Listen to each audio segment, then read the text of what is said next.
My name's Jim Malone. We have a business here in Melbourne based.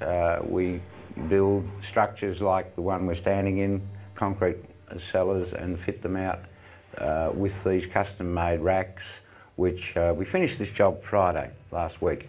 And as you can see, our zealous owner has started to fill it with his lovely collection of wine. This is somewhere around the 2,500–3,000 bottle capacity, which I would consider large. A normal cellar, somewhere around 1,000–1,500 bottles.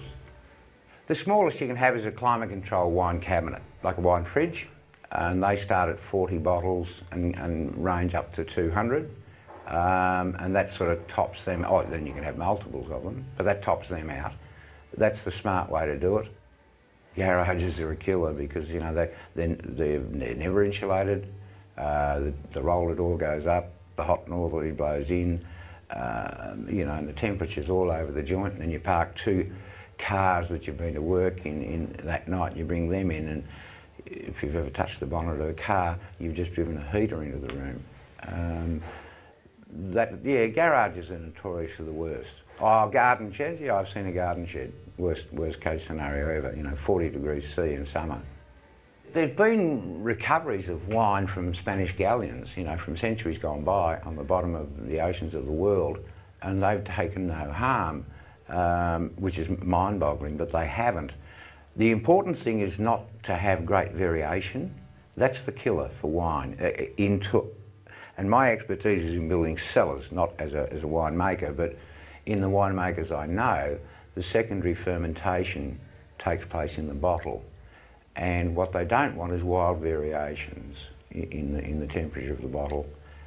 So it's not criminal for it to be in warmer places, but as long as it doesn't go from sort of, you know, 12 degrees to 20 degrees the next day, which happens in a garage. In this one, we've got this racked out, basically all individual bottles. That's what the client wanted.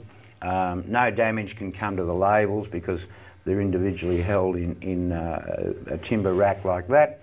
Quite sensibly, the owners stacked the labels up, but even so, in pulling them in and out, because we use a beautiful soft timber cedar, no damage can come to the label.